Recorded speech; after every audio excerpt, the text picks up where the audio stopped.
Eh bien, salut et bienvenue dans le monde de Cap. Alors aujourd'hui, je vais avoir un nouveau format à vous présenter de vidéo, un format qui va être axé sur le partage de ma ludothèque, essentiellement des jeux que je découvre et que je viens de faire rentrer dans ma ludothèque justement. Donc voilà mes découvertes, on va dire. Chaque mois, je vais faire une vidéo et présenter les jeux que j'ai découverts et que j'ai en ma possession dans le monde de Cap.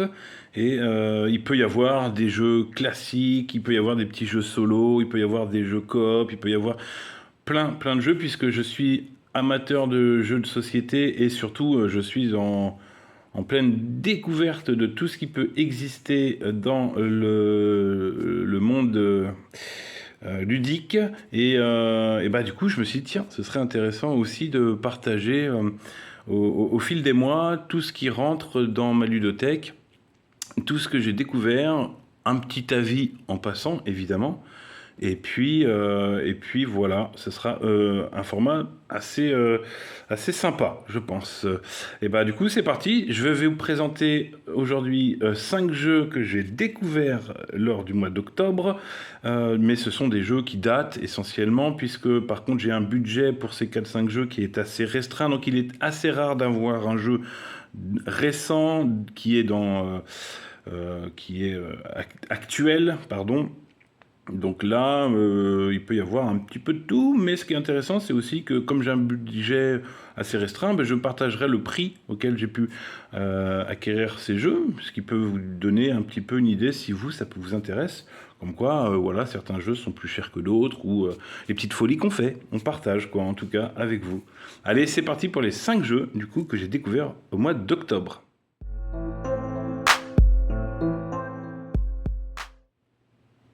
Et donc ce mois-ci, j'ai découvert pardon, l'excellent Keylus dans sa version de 2019 qui s'appelle Keylus 1303. Donc c'est la réédition du classique Keylus. Vraiment, c'est un jeu qu'on m'a souvent cité quand j'ai commencé à parler de placement d'ouvriers.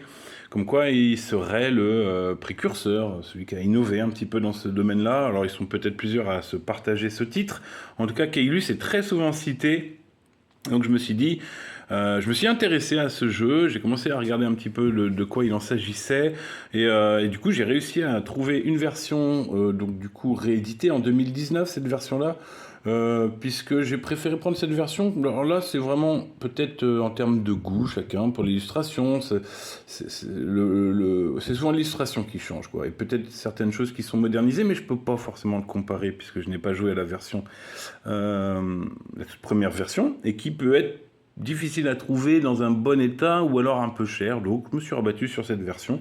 Écoutez, j'en suis très content. Effectivement, Keylus, c'est un jeu de placement d'ouvriers assez classique. On va placer des ouvriers sur des bâtiments le long d'une route. On va participer à la construction d'un château, récupérer des points de victoire, et celui en fin de partie qui a le plus de points de victoire remporte la partie. Extrêmement simple, mais alors très simple à expliquer aussi. Mais vraiment, il y a quand même beaucoup de profondeur dans son gameplay. Il y a, j'ai fait une partie à 2 à 3 et franchement, alors bon, j'ai préféré à 3. On a tous préféré d'ailleurs la partie à 3 qu'à 2. Mais c'était vraiment bien, on s'embêtait les uns les autres. Il y a de l'interaction entre les joueurs, pardon. Keylus 1303, alors là, oui, c'est un classique, je confirme. C'est un jeu que j'ai adoré. Que je vais garder, hein, forcément. Des fois, il y a des jeux qu'on peut garder, qu'on peut jouer, découvrir, puis les revendre, hein, parce qu'on n'est pas obligé de tout garder. Mais celui-ci, j'ai vraiment envie de le garder. Je trouve qu'il est accessible, en fait, tout simplement. Je comprends pourquoi ce jeu a eu beaucoup de succès aussi à l'époque, enfin, sa première version. Il manque un petit version solo, il faut que je cherche si ça existe. Petite variante solo pour s'amuser. Des bonnes parties qui peuvent durer quand même 1 heure et demie. À 3, c'est ce qu'on a eu un petit peu comme timing. Et je vous recommande, donc vraiment très content d'avoir découvert Keylus dans cette version-là en tout cas. Dites-moi si vous connaissez, si vous avez joué à la première version, s'il y a des différences entre ces versions. Mais je pense pas que j'irai chercher l'autre version. Une version suffit hein, dans une ludothèque, je pense quand même, même si, bon, bah voilà, les puristes préféreront sans doute avoir la vraie version initiale. J'en conçois. Ce jeu-là, en tout cas, je l'ai trouvé pour moins de 20 euros à 18 euros sur le marché d'occasion. Donc là, franchement, ça vaut vraiment le coup et c'est un super jeu. Je vous le conseille. La deuxième découverte du coup du mois d'octobre est ce jeu Terreur sur Lakeview Kids on Bike, le jeu de plateau. Alors là, on est sur un jeu très marqué années 80, un jeu de coopération un peu asymétrique, un peu de déduction. Et c'est clairement son ambiance qui m'a vraiment donné envie. Ces belles illustrations, les années 80 sur un jeu de plateau. Alors ça, c'est toujours un bon délire chez moi. J'aime beaucoup ce qui est marqué sur ces années-là. C'est les années de ma jeunesse, puis voilà, c'est comme ça. J'aime aussi tout ce qui est médiéval. Cela dit, c'est pas ma jeunesse, je vous rassure. Mais j'aime beaucoup ce qui est marqué des années 80, un petit shoot de nostalgie, ça c'est super. Je suis très content que ce genre de jeu existe, même si c'est pas le meilleur jeu. Franchement, voilà, c'est une bonne partie. Il manquera peut-être de rejouabilité, même si vous verrez, si vous avez l'occasion d'y jouer, qu'il y a plusieurs monstres, plusieurs scénarios qui existent. Donc là, c'est vraiment un jeu, on va se déplacer dans une ville, un d'entre nous va jouer un enfant perdu, caché, va devoir donner des indices pour qu'on puisse le retrouver, et ensuite on va devoir tous faire en sorte de contrer les plans du monstre qui est à jouer dans ce scénario. Alors vraiment, j'ai passé une bonne partie, on a mis une musique typée des années 80, une bonne ambiance, on s'est même permis de presque se déguiser en s'habillant un peu dans les années... Quand on était jeune, les bombers, les casquettes sont ressortis. C'est des jeux qui méritent d'exister, j'aime bien. C'est un jeu que j'ai trouvé pour 20 euros soldé tout neuf sur une boutique en ligne. Donc là, pareil, petit plaisir coupable, on va dire. Je vais le garder puisqu'il y a d'autres scénarios à faire. Je n'ai pas joué le rôle encore de l'enfant caché, donc j'aimerais bien que ça tourne dans notre groupe de joueurs, qu'on puisse tous interpréter cet enfant-là. Puis on verra, peut-être que, voilà, si vous avez l'occasion d'y jouer au moins une fois, c'est sympa. Tous les jeux qui existent ont le mérite d'être joués au moins une fois. Après, vous en faites ce que vous voulez. Donc celui-ci, je vais quand même le garder un petit peu pour jouer les différents scénarios, puis on verra si après il faudra, voilà, c'est pas un indispensable de ma ludothèque, mais franchement, c'était vraiment cool. Alors, on a joué aussi à Jurassic World, le jeu de société. Donc là, clairement, on voit le thème, on voit la licence, on sait de quoi ça va parler. Le jeu est coopératif et assez difficile, mais on y a joué en famille et c'était plutôt sympa. On a pu se mettre dans les rôles des scientifiques et recréer les espèces de dinosaures pour les mettre dans un parc. Il y a un peu d'aléatoire grâce à des petites cartes qui viennent, qui sortent et qui peuvent amener du challenge, comment on pourrait dire, des péripéties qui vont se passer, tout simplement. Des animaux vont s'échapper, il y a certains bâtiments qui ne sont pas accessibles, tout ça selon les tours. Donc voilà, c'est un petit jeu plutôt familial, enfin pas plutôt, carrément familial, sur le thème de Jurassic World. Donc les dinosaures, ça marche bien, c'est plutôt cool. C'est un jeu vraiment pas très cher à trouver. J'ai pris ça pour une dizaine d'euros sur le marché d'occasion en ligne. Et ça a bien plu quand même à madame et à ma fille qui a 9 ans. Donc voilà, comme quoi on peut y jouer. Ils mettent 12 ans et plus, mais en vrai on peut y jouer bien avant. C'est un jeu que j'avais envie d'essayer en famille, tout simplement. Je suis pas sûr de le garder très longtemps, mais en tout cas, je vais refaire quelques parties quand même du jeu. Et puis voilà. Bon, il fallait vous présenter. J'ai dit que voilà ce que j'ai découvert au mois d'octobre. Et c'est ce que j'ai joué au mois d'octobre, tout simplement. Donc j'aime bien quand même des fois aller chercher des jeux à licence, puisque comme certains jeux nous parlent tout de suite par soit le thème qu'il va proposer, soit voilà les licences. Il peut y avoir plein de choses différentes, mais ça marche un petit peu chez moi. Ça m'a donné envie. Je pense que dans ma ludothèque, j'ai aussi par exemple tiré de films, j'ai le jeu Les Goonies, j'ai un jeu Retour vers le futur, vous voyez, tout ce qui va être axé sur les films qu'on a vus, ce qui peut bercer notre jeunesse, voilà, ce qu'on aime, tout simplement. Et ça marche. Et Jurassic World a le mérite d'être sympa, quand même, d'être accessible, de pouvoir être compris en un tour de jeu, on a compris comment ça allait se passer. Et puis il y a un petit peu de rejouabilité, franchement, donc c'est sympa. Je vous le conseillerais peut-être pas parce que ça manque clairement de profondeur. Je pense qu'il doit y avoir mieux dans sa catégorie, y compris dans la catégorie jeu à licence, tout simplement. Donc il existe un autre, Jurassic Park, me semble-t-il, de chez Ravensburger. Et peut-être que j'essaierai aussi à l'occasion. En tout cas, Jurassic World, on y a joué ce mois-ci. Et cette vidéo n'a aucun sens quand on voit qu'on passe d'un Jurassic World, le jeu de société, à Viticulture, l'édition essentielle. Alors là, c'est vraiment sans doute le meilleur jeu auquel j'ai joué en découverte ce mois-ci. Viticulture, c'est vraiment, je pense que c'est un jeu à posséder, tout simplement. C'est vraiment excellent. Donc Viticulture, on est sur un jeu de placement d'ouvriers sur le thème, bien sûr, du vin. Ça se passe en Italie. On va avoir des vignes à planter, récolter du vin, l'embouteiller, vendre, faire des commandes. On va gérer les saisonniers qui vont nous apporter des petits bonus. Et puis celui qui aura le plus de points de victoire, et ça s'arrête à 20, c'est une petite piste de victoire, mais c'est assez long quand même d'y arriver. On remporte la partie à ce moment-là, enfin on déclenche la fin de partie d'ailleurs à ce moment-là. Bah là, viticulture, pareil, hein, c'est le thème qui fait tout, mais la mécanique est propre, c'est très accessible aussi. Hein, je pense que ça, on peut y jouer, je peux emmener du monde dans ce jeu, même si c'est écrit 14 ans, peut-être parce que ça parle de vin, hein, tout simplement d'alcool. Mais je pense que c'est vraiment facile.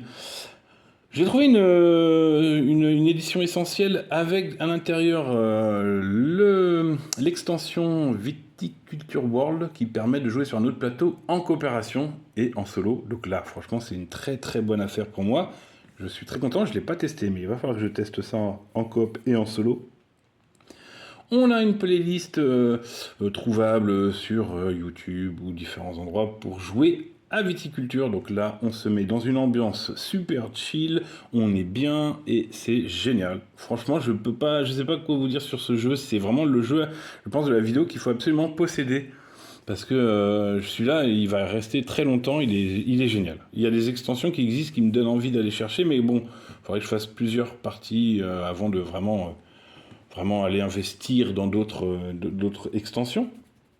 Mais des fois, on a tendance à aller les chercher un petit peu avant, parce qu'après, ça devient difficile à trouver. Donc, peut-être... Je pense que comme ce jeu-là va rester longtemps, j'irai chercher les extensions que je rajouterai au fur et à mesure. En tout cas, Viticulture, c'est vraiment le jeu que je vous conseille. C'est un jeu, je vais vous le dire, pour le coup, les autres, j'ai pas dit, mais là, c'est Jamie Stegmaier, Alan Stone et... Morten Munrad Pedersen. Donc là, je crois qu'ils ont fait d'autres jeux après. Voilà, ça donne envie d'aller voir un petit peu ce qu'ils ont fait. Parce que franchement, c'est un super jeu que je vous conseille absolument. J'ai trouvé cette version un petit peu plus chère que les autres. Là, je suis monté dans mon budget. C'était un peu mon gros jeu du mois. J'ai eu 38 €, la version édition essentielle, avec à l'intérieur l'extension Viticulture World. Et voilà pour Viticulture. Et le dernier jeu de cette sélection sera donc Kingdom Defenders. Alors lui, je l'ai gardé pour la fin de la vidéo parce que c'est un petit peu mon coup de cœur de ce mois-ci. Bon, évidemment, Viticulture, c'est quand même le jeu à posséder absolument, il n'y a pas à dire. Mais on aime bien défendre le jeu un peu moins connu.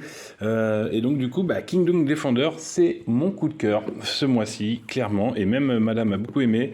Et c'est un jeu de German P. Milan. Alors, ce monsieur, pourquoi déjà comment j'ai trouvé ce jeu? Je vais vous expliquer un peu quand même comment je fonctionne la plupart du temps. Je cherche beaucoup les jeux avec une mécanique qui m'intéresse. Je consomme de la vidéo, je consomme tout ce qui va pouvoir m'apporter de la connaissance sur ce qui existe, du moins. Et j'étais tombé sur un jeu qui n'est pas sorti encore en français, mais qui devrait arriver, qui s'appelle Men & Fair, et qui avait un matériel que j'adorais, sur le thème de l'Égypte, que je n'ai pas dans ma ludothèque. Donc je me suis dit, oh tiens, je vais essayer d'avoir ce jeu. Je vois qu'il va être fait en français, je me dis, tiens, je vais le commander. Il était censé arriver pour octobre, du coup, il aurait dû rentrer dans les jeux du mois d'octobre. Et puis finalement, il n'était pas accessible en octobre. Et d'ailleurs, il ne le sera pas en novembre non plus. C'est repoussé, il me semble-t-il, sur le site sur lequel j'achète pour le début de 2026. Bref, tout ça pour en venir que du coup, j'ai tapé le nom de German P. Milan pour voir ce qu'il avait fait d'autre. Et là, je me rends compte que il avait fait un jeu super récompensé qui s'appelle Bitoku. Et du coup, un gros jeu. Hein. Je me suis dit, ah ouais, je pourrais peut-être prendre celui-ci. Alors du coup, et puis je me suis dit, il a l'air bien costaud quand même. Est-ce qu'il a fait d'autres? Et j'ai regardé, il avait un autre jeu qui s'appelle Bamboo, me semble-t-il. Corrigez-moi si je dis des bêtises. Et puis il avait son premier jeu qui était Kingdom Defender. Et du coup, je me suis dit, ah, il a l'air plus accessible. Du coup, tiens, je vais un petit peu commencer ma découverte avec German P. Milan par son premier jeu, tout simplement. J'en attendais rien du tout. Le jeu est totalement méconnu. J'ai pas vu de vidéo en français sur YouTube, c'est vous dire. Je crois que très connu, il y a Penelope Gaming qui en a parlé dans une de ses vidéos. D'ailleurs, on avait plutôt... alors, elle aime pas trop l'auteur, mais bon, ça, moi, je m'en fiche, hein, chacun ses goûts. Hein. C'est pas parce que quelqu'un n'aime pas que je vais pas aimer. Mais en tout cas, elle avait dit que ce jeu-là était quand même intéressant. Donc, ça m'a un peu conforté quand même. Je le trouve à pas cher, soit d'occasion, mais sachez que je l'ai vu soldé sur des sites de vente neufs à une vingtaine d'euros. Moi, celui-ci, je l'ai trouvé pour 15 euros d'occasion. Et alors, du coup, la découverte de Kingdom Defender, pourquoi c'est mon petit coup de cœur? Parce que déjà, on est dans un placement d'ouvrier, et là, en ce moment, c'est absolument tout ce que j'aime jouer. On est dans un royaume, on va devoir récolter, avoir des ressources, remplir des contrats, aller faire des aventures, et de façon collaborative, on va devoir contrer les hordes de Grugogs qui viennent attaquer. Alors là, moi je suis dans l'immersion, je vous ai dit, hein, les thèmes que j'aime beaucoup aussi, c'est tout ce qui est médiéval. Je dois avoir une âme de chevalier quelque part. Et du coup, la mécanique de placement d'ouvrier plus le thème, allez, bingo, ça a fait mouche. Le jeu est assez varié, on a plein de tuiles différentes, il a des petits mécanismes intéressants, il a le côté qu'on doit absolument ensemble, enfin absolument pas vraiment, mais on est censé protéger le royaume des attaques de Grugog, parce que ça peut mettre fin à la partie si les Grugog rentrent dans le royaume. Et je dis a priori, puisque moi j'ai même osé laisser madame s'occuper de ça et moi d'aller faire des points ailleurs, même si j'ai eu une contrepartie négative, je m'en suis bien sorti. Et franchement, c'est mon coup de cœur, c'est le jeu que j'ai le plus été surpris, peut-être. Je peux pas dire qu'il est mieux que Viticulture, c'est vrai, mais un coup de cœur, c'est aussi quelque chose, on a envie de le mettre en avant. Si je peux, c'est même le jeu que j'aimerais montrer en vidéo et faire une explication de présentation, une explication un peu de règles, aperçu d'un tour. Ça si j'arrive à m'organiser, à trouver avoir le matos pour pouvoir montrer correctement, oui, j'essaierai bien de vous le montrer. C'est mon coup de cœur du mois d'octobre et même madame a beaucoup aimé. Voilà, Kingdom Defender, que je vous conseille, le jeu de German P. Milan, son premier jeu. Et qui a été réédité plus tard dans sa version en français. Et donc voilà mes découvertes du mois d'octobre. J'espère que ce format vous a plu et qui permettra d'avoir un peu plus de partage avec vous. Donc vous voyez, on a un petit peu de tout pour ce mois d'octobre. Et c'est un peu parti sur la même base, je pense, pour le mois de novembre, quand je vois ce que j'ai trouvé et ce que j'ai prévu de jouer. Voilà, n'hésitez pas à commenter si vous avez joué à ces jeux, donnez votre avis. Et puis je vous dis au mois prochain pour ce format-là, du moins. Allez, ciao!